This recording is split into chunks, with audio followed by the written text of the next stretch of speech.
अच्छा zombie virus ओरैबादि जे माने मानसिनि that are up to 1,000,000 years old, and if they awaken, कर'ना समाव नै बिसोर बेसेबां फाग्लि जादोंमोन दा औ बिनिफ्रायबो बांसिन डेन्जार भाइरास फैनो थांगासिनो दं गोबाङा खौरांखौ मोनबायदां थ' बिथांजोआ खिथानो मा भाइरास दे खिथा नों हमदां खिथा गावनो खिथा ओइ देना नोंनि फना गिलिट ना दैयालाय आं दाउ नङा दाउआसो दाउदै दैयो आं मानसिसो हमनानै नोंनि दाउदैया एफा गिदिर जानायनि दे मा भाइरास आंनो बुंसिगौमोन नङाबा anyway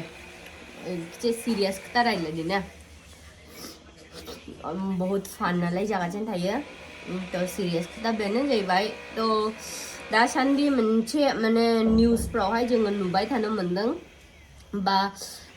मा होनो साइन्टिस्टफ्रा ना मेडिकेल साइन्सनि जे साइन्टिस्टफोर बिसोरो गोदान रिसार्च खालामनानैहाय किछु रग बा भाइरासखौहाय बिसोरो फाइन्ड आउट खालामनो आइडेन्टिफाइ खालामदों बेनो जाहैबाय साइबेरियावहाय माने जे आइस मा होनो बरफ गलिनानैहाय पार्माफ्रस्ट जेखौहाय बुङो ना माने बरफाबो जेमन गोजौनि थालोआ गलिब्लाबो माने सान्दुंजों गलिब्लाबो बेयो सिङावनि जे माने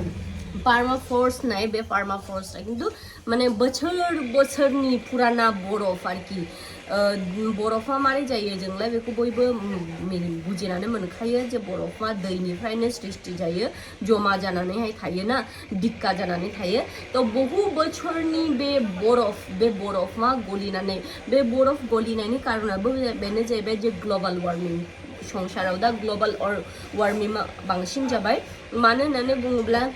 मानसिया प्रकृतिखौहाय मानसियानो प्रकृतिनि बिरोधी खामानि मावो ना दंफां लाइफां हाफायनाय माने अतिरिक्त प्रकृतिखौहाय मानसिया ग्ल'बाल वार्मिंजोंहाय परिपूर्ण खालामनायनि जुनैनो दा मा होनो बरफफ्राबो आरोखि पुराना बे जमा जानानै थानाय पार्माफ्रस्टफोर बादि बरफनि दिक्काफ्रानो दा सान्दुंजों गलिलांबाय सान्दुंनि तापमात्राया बांसिन जानायनि गुनै गलिलांनानैहाय दा बे सिङावहाय बहु बोसोर पुराना भाइरासफोर किछु भाइरासफ्रा ओरैबादि जायो जे माने जेसेबो बोसोर जा बेफोरो सार्भाइभ खालामनायनि माने थांनानै थानायनि बेहा बे भाइरासफोरनि क्षमता थायो पावार थायो थ' बे भाइरासफ्राबो माने बिसोरो एसेबां बोसोर प्राय 50 बोसोर होननानै बुंदोंना साइन्टिस्टफ्रा रिसार्च खालामनानैहाय प्राय 50 बोसोर पुराना बे पार्माफ्रस्ट सिंनिफ्रायनो माने बे बरफमा गलिनानैहाय बे भाइरासफ्रा छावहाय नुजाफैदों छाव नुजानायजों लोगोसे मा जाबाय बियो बे खाथि खालानि एलाकानि मानसिफोरखौहाय बियो धीरे मा होनो धीरे संक्रमित खालामनो शुरू खालामबाय थ' बेबायदि जुदि जायोब्ला जोंनि माने पुरा वर्ल्डआवहायनो बहुत मोनसे क्राइसिसआ नुजाफैनाय मानोना जम्बि भाइरासखौहाय माने जम्बि भाइरासआ ओरैबायदि गिथावथाव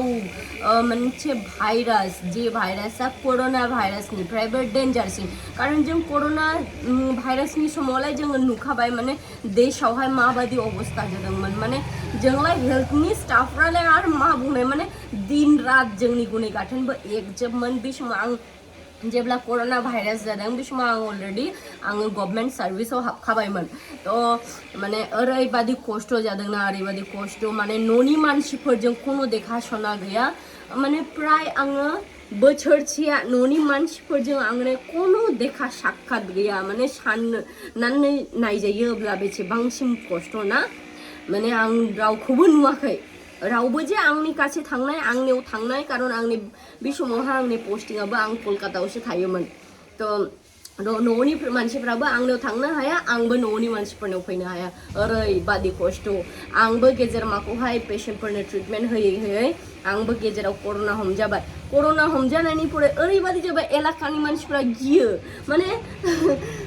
एलाकानि मानसिफ्रा गिनानैहाय जे आंनो जे जानाय लोंनायनि बेबस्था खालामना होफैनांगौ बेबो गैया आं कर'ना जानायसोमोन भेक्सिनबो लादों लादोंथ' माने कर'नानि फार्स्ट भेक्सिन जेब्ला फार्स्ट साप्लाइ जाजेनो बे कर'नायाथ' जोब्बाय जम्बिया माबायदि बेखौ खिथादो नङाबा आं खिथानोसै अच्छा जम्बि भाइरास ओरैबादि जे माने मानसिनि पुरा मानसिक सन्तुलनखौनो माने पुरा डिस्टार्ब खालामो पुरा ब्रेननि फांसनफोरखौहाय एकदम नष्ट खालामजोबो नष्ट खालामनानैहाय बिनि उनावहाय मानसिनि मानसिकता जे मोनसे साननो हानाय गियान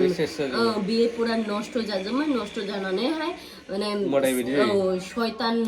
गोनां मानसिफोर बादि जायो बेजों लोगोसे स्किनफ्रावहाय पुरानो मोनसे स्किननि बायराफ्रावहाय भाइरासखौहाय जोङो नुनो मोनो माने गेदेर माने गाराय जानायनो मा जानाय बेबायदिखौ ओमफ्रायहाय गावजों गाव बे सिनायले नालाय थ' मोनसे जानवार बादि आत्मा हाबो ओमफ्रायहाय आत्मा हाबो माथो होनदों बे जाबाय मानसिखौनो अरनो नायो बेनिफ्राय नोंथ' मुभिखौ नायफेरबाय गथ'फ्रा बांसिन मिथिगोन इंलिश मुभि जायफ्रा नायो जम्बि हिन्दीयावबो नङैमोन जम्बिनि जाय माबायदि जायो गावजों गाव सिनाया नालाय जम्बि मुभियाव बोरै नुयो जों गिथाव बाथाव नों नुफेरबाय जम्बि मुभि नुफेराखै गथ'फ्रा साबसिन मिथिबावगोन जों जायफ्रा इंलिश मुभि नायो बांसिन मिथिगोन जम्बि इंलिश मुभियाव फार्स्ट दिरुननाय नालाय थ' मानसिनि साननानै गोब्रा गावजों गाव सिनायला जै जम्बि जाबाय अरबाय बेबो जम्बि जाफाबाय नै एक्टिङा होमारबायानो आंजोंबाथाय गोरलै गथ' जायो बियो माने जै डिउटियाव थांबाय जेन' बारै गथाय न'आबाव जालाय